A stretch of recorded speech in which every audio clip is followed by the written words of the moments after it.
Good morning, Fort McMurray, Wood Buffalo, and the rest of the world. You've tuned in to the Mac City Morning Show. I'm your host, Elliot Pierre, and as per usual, we're going to start this show off the same way we start every show off, with a moment of gratitude. I know you could be doing a million other things with your time, so the fact that you spend it with us truly does mean the world to me, so thank you. On that note, Tanner, hit him with the intro. How's she cutting, me loves? You're listening to the Mac City Morning Show. All right, and we're back. Today's a fun episode just because I don't think we've ever had two guests at one time. A first for us. So as you guys know, I don't introduce my guests. I let them do that themselves. So on that note, can you please tell everybody who you are and what you're about? Yeah, well, my name is Charity. I am the program manager for Paws, Pets and Wellness Society. Okay. And this is Henry. Okay. He is a member of Paws as well. He is a therapy dog. Okay. So can you explain a little bit about what Paws is all about to myself and the guests at home, please? Yeah, so Paws is a program that provides pet therapy to the community. A lot of people, when you say this is a therapy dog, they think, you know, it's your emotional support animal, but he is the emotional support animal to the region. I take him to different places. His favorite thing is to sit with people and to be loved on. So Paws represents the relationship that our animals have with other people. Right. And so tell me a little bit about, because you're the second person from Paws that we've had on, but can you elaborate a little bit about, because I just didn't ask enough questions last time. I didn't fully understand how somebody could get involved with the organization, with their pet. Can you explain that a little bit for me, please? And I think maybe I'll share a little bit of my story, because everyone's story is different. So I saw a Paws visit at the college when I was working there probably 8 years ago now, and I was like, my dog would be perfect for that. He loves people, and outside of that, I could just see that they were having a ton of fun. So I'm like, that's something I definitely want to get involved in. So there is an opportunity for everybody with every different sort of pet to get involved. I knew that he would be very calm and quiet and really love the attention from people who maybe were immobile, that I could just sit him on their lap or put them in their bed to lay with. And I knew that would be right for him, but I always encourage people to have active animals in the program as well. So when we do a pre-screen, which is the test that we do prior to having the animal come fully in the course, we always tell people, like, this is not an obedience test. We're looking for the relationship that you have with your pet. We want to see that they're connected with you, but that they're okay in different environments as well. So are they okay, like really being pet and loved on? Are they okay in a crowd? Are they okay walking by suitcases? Just really normal life activities that don't really bother them, but also do they thrive, you know, with lots of attention and things like that. So yeah, their jobs are basically to be loved on, and that's what we look for. Okay. And from the last episode that we filmed, not all dogs or the relationship that they have with the people that you're trying to help are always sit on your lap and pet. Some of them, it's throwing a ball, running around, being more active in some circumstances. Yeah, absolutely. And we do have cats in the program as well. So between the cats and the dogs, we just look for different personalities. Okay. Above all, they have to just be calm in the environment that they're in terms of things they may not notice. But if they're actively participating with people, that's totally okay. Throwing a ball is a great example. Doing tricks, sitting there and being loved on is another great example. People think it's really funny to see the cats in the program, but the cats that come in the program are incredibly special. They walk on harnesses. Some of them do tricks. Some of them wear clothes. Like, it's hilarious. Right. So. That's amazing. So yourself in particular, how long have you been in Fort McMurray for? Born and raised. Born and raised in Fort McMurray. Yeah, okay. I am from Fort McMurray. So, nice. I grew up here. This is my home. I do anything that I can to be involved in the community, especially when it comes to my animals. Yeah. So this is a great opportunity for me. I love to have jobs with my dogs. I have 2 of them. So anything that I can do to work with them outside of, you know, regular work hours, I look for those opportunities. Okay. Now I'm going to put you a little bit on the spot. Me and Tanner have a rivalry going on here about high schools in Fort McMurray. Okay, yeah. What high school did you go to? I went to Father Merck. Oh, there we go, Tanner. I don't understand why you always say that like it's something to brag about or. Because it is. Drag me into this. Yeah, Father Merck was the school to go to. But it's like you're repping a participation trophy. You know, like you had to go to one, so you picked the one that was closest, and that was your mistake. But. Yeah, Tanner's a comp boy. I respect that. So you have to. I'm scary. That's hilarious. Okay, so I think we have another comp person that was on the show as well. So, really? Yeah. Okay. The last person from Paws. So just saying. There we go. Okay. So born and raised Fort McMurray, went to Father Mercady, the right school to go to. You're still here, and I like myself and Tanner are both born and raised here as well. Why have you decided to stay in Fort McMurray? Because obviously we have options to move. And the ones that decide to stay, there's usually a pretty solid reason behind that. For me, Fort McMurray has just always provided opportunity to do things that I love. And I know people talk about, opportunity in Fort McMurray and reference like industrial opportunity. I've never been out to site. Like I haven't sought opportunities in the industry. So I guess for me, that's probably a little bit more unique as well, because I've just stayed connected to the place that I was born and raised in, and I work, live, and play within the region. And for me, there would be nowhere else that I'd want to go. Like I just feel like this is home and has always been home. And I encourage everyone who comes here to, get outside your four walls and really see like why people love Fort McMurray the way that they do. That's right. No, it's an amazing community. Yeah. So absolutely. You got 3 dogs in total. I have 2 dogs and a horse. 2 dogs and a horse? Yeah. Totally different. Yeah. Okay. Yeah. Well, how did you get into horses? Well, if you're from here, you may remember R&D Stables on Tower Road. Yes. I grew up there doing lessons and having birthday parties and trail rides and things like that. Okay. And then in my adult years, I found the Clearwater Horse Club. So I'm a member there, and that's where I keep my horse. So, okay. I think it was just like I was just born an animal person. Yeah. It just has always been with me. There's no one in my family that really drew me to animals, but they've always been a part of my life. So. Wow. Yeah, I would have a zoo if I could. Yeah. But I can't. So. Okay. So what do you do with a horse? Like, do you just ride it? Do you compete with it? I'm not a pet person. I'm sorry, everybody at home. So I feel like this is fair. I feel like horses are kind of out of the range of a normal pet, and you can ask some questions. Yeah. So what do you do with a horse? So just like with the therapy dogs, horses have personalities and jobs of their own. Okay. So I do ride quite a bit. I do compete in Alberta. Okay. So yeah, for me, it's like with my dogs having jobs, my horse has a job too. So we have goals and we work hard and we have fun at the same time. But yeah, I just enjoy staying active, and I'm a little competitive, so I do like things that I can compete in. Henry is an agility dog as well. Okay. So yeah, dogs and horses with jobs. Okay. So now, when you say competitions, I know, once again, don't know anything about it. Are we talking about the competitions where like they jump over things and whatnot? No, the complete opposite. Okay. So I'm glad I asked. In my discipline, I guess the goal is to go as slow and look as nice as possible. So it's a lot of like sparkle, and the horses are really shiny and they go really slow. So it's more like horse fashion show. Basically, that's a very good way to put it. Okay, very neat. And how did you get involved in that? That actually just came through people that I met at the club, and just with the relationships that I had out there, and just falling into like that group of people who were doing it.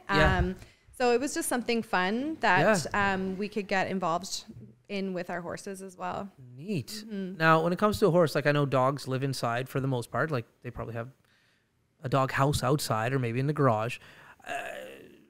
Do you, like, obviously you still have to love and take care and visit the pet during the winter, but it's cold here in the winter. Yeah. So how does that relationship work throughout the seasons with a horse? Well, that's the love-hate part. Yeah. Well, just like dogs can adapt to different climates, horses do as well. So, for the most part, they stay outside. Some people bring horses inside. Some people have an array of clothing that they use for temperatures. Like, that horse pajamas, not exactly what you're thinking about, but horses, we can put blankets on them and they actually grow like a really, really furry coat. And they generate heat by eating. So basically they get to have a full buffet all winter to stay warm. Okay. Yeah. Me too. Yeah. Don't we all? Not a bad life. All right. Well, we're at the part of the show called the Max City Minute. This is Tanner's segment. He's going to ask you some questions. I have no idea what he's going to ask you, so I wish you nothing but the best of luck. Tanner, hit her with the Max City Minute. Alrighty, question number 1. What is one thing that is special about Henry compared to other therapy dogs? Oh, well, I love all animals, but obviously I'm a little biased. Henry was, I think, born to do this. He has been like this since I got him at 8 weeks old. He is like the most chill but energetic dog ever. Like he's got big energy for a small dog, but he loves people, he loves love, and I always knew that this was something that he would be really good at. Question number 2. What is one moment with Henry that stands out while doing therapy with Paws? I think the ability to be able to put him in somebody's physical space that can't come to him. So, people who are immobile or doing visits at the hospital where they can't get out of bed, putting him actually in the bed and watching them, even if they're nonverbal, have a reaction to him. I'll never forget like those types of moments for sure. Question number 3. What is one thing you've learned from Henry in the Paws program? Oh, that's a good question. I think Henry is very clear about what he likes and what he doesn't like, and he's unapologetically himself. So I always listen to him, even though he can't talk, and I put him in situations where he thrives. So I try to command the same type of energy that Henry commands when he's working. Question number 4. What is one thing about horses that might shock people? Oh, that's also a good question. I think a lot of people are shocked that we have so many horses here. In general, there are over 100 horses at the Clearwater Horse Club. What? Holy hey. So there's the shock factor. Yeah, I could talk about horses all day, but yeah, there are over 100 horses just at the horse club alone. And your final question, what is one thing you've learned about people while working with Paws? I think people are inherently good. I think people have bad days. And I think even when people don't realize that they have bad days, we're able to come and bring the best out in people. So I think moving forward, if you ever get a chance to interact with your pet with Paws, you'll kind of learn the same thing. And those have been your 5 questions. There you go. Good questions, Tanner, as per usual. Thank you. No worries. So if somebody wanted, like you stumbled upon this in regards to you saw them at an event, you saw the pet, and you're like, hey, my pet would be great at this. How can people get in contact with you guys to get involved in your program? Maybe as a volunteer, or maybe they have a pet, or like there must be so many things within your organization that you could constantly need help with. How do people get in contact with you? Absolutely. So we've worked really, really hard over the past probably 18 months to build not a new brand, but like update the brand that has been around since 1989. And we have a new website, pawsymm.ca, and we have a new Facebook page. So it's the Pets and Wellness Society. So at Paws YMM on social media. And we have an email account that's super active. So there are lots of ways for people to connect with us digitally. We're always open to having conversations when people see us. A lot of the times people don't know, like, are these dogs up for adoption, or are they like working dogs or anything like that? But a lot of our dogs will be identified either through like a bandana, or the team members will be in clothing from Paws. Don't ever be afraid to come up and have full conversations with us about it. We love talking about our dogs on this program. Okay, cool. And what I learned about before is if you're a volunteer, the amount of hours that are required, they're not huge by any stretch of the imagination. Yeah, I mean, we can give you as many volunteer hours as you possibly want, but the minimum is 6. So when you have a therapy dog, it's 6 visits per year. So 6 hours out of the whole year. We do have events and things like that that are optional, but yeah, the commitment is pretty small. Yeah, it's not bad at all.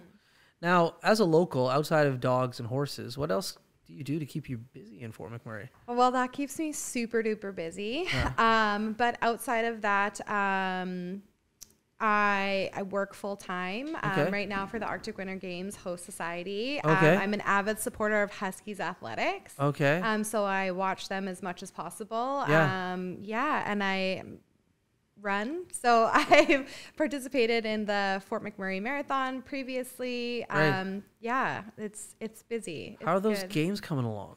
They're good. Yeah, we're good. Because we've had to switch over some dates now because of like COVID. So what's it looking like? Yeah, we're in 2023, but everything looks really good. So I was a participant in the 2004 Arctic Winter Games. That's right. I was a basketball athlete. So I'm so excited for the athletes who are going to come here and get just the best experience. Again, Fort McMurray is an amazing community, and I just know that we'll put on an amazing event. So, you like to compete. Yeah, I'm a little competitive. So I'm like, all my dogs have jobs. I just like live like through them now. Competition is really fun. Like, I will hopefully go to my first like in-person trial with Henry this year. I've done video trials, and he's not the fastest, but he's very particular. So he tends to do okay. Well, that's what I was just going to ask you in regards to the agility. How did you get into that? How long have you been doing it? Yeah, agility, I feel like, is one of those things I was just looking for a way to like build a further connection with them, be active. So I found Coralie, who is our Paws president. And Henry was, I think when we started, Henry was 3. He's been doing it on and off for about 5 years or maybe a little bit longer. He's 8 now. So, but we've just been like, I would say competitive or doing like trials with agility for the last probably year and a half. And it's super fun. I just always thought he was too slow to do it, but like he's, like I said, very particular. So he makes it just on time. Like he's efficient. There you go. Nothing wrong with that. I think it's cool. All this, like as a non-pet owner, you view animals in a certain way, but it's cool that they can do outside things other from just like hang out in the house and eat your food. Yeah, I think, we do accept freeloaders. Like, they don't have to have a job. We just happen to, a lot of people do multiple things with the jobs. But if you have a dog that just, like, lives in the house, eats your food, and wants to sit in somebody's lap for 6 hours a year, like, we will welcome those animals as well. But they can pull double duty sometimes. Which is really interesting. All right, well, we're at the part of the show where it's all finished. But before everybody leaves, they get a shameless shout-out or plug. So the mic's on you. The camera's on you. Let's hear what you got to shamelessly shout out or plug. Perfect. I mean, I'm obviously going to shamelessly shout out Paws. So we have an upcoming course, fingers crossed, later this fall. So we are looking for people to come and do their pre-screens. So even if you're like, my dog isn't ready, or I don't know, or my cat, I'm not sure about, come out and do it. It's $10. Send us a message on Facebook or email or anything like that, and ask questions. Go to our website, pawsYMM.ca, and see what the screening involves. And it's just all fun. It's no pressure. It's super fun. So we're definitely looking for more people to sign up. There we go. Awesome. Well, thank you very much for coming today. Do appreciate it. And I tell everybody this, but I do mean it. If you ever want to come back again and talk about anything, maybe Paws, your running, the upcoming games, Henry, please feel to come back to the show. Sounds good. Awesome. Thank you. Thank you. Okay. Well, Fort McMurray, Wood Buffalo, and the rest of the world, that's been another episode of the Mac City Morning Show. Once again, thank you very much for tuning in. I do know you could be doing other things with your time, so I do appreciate it. Hopefully you're having a great day, and we'll see you tomorrow. Peace. There we go. That was awesome. Good job. Good. Like, Henry is killing it. Like, most adults can't. He hit the mic less than you did. That's right. Exactly. That was very impressive.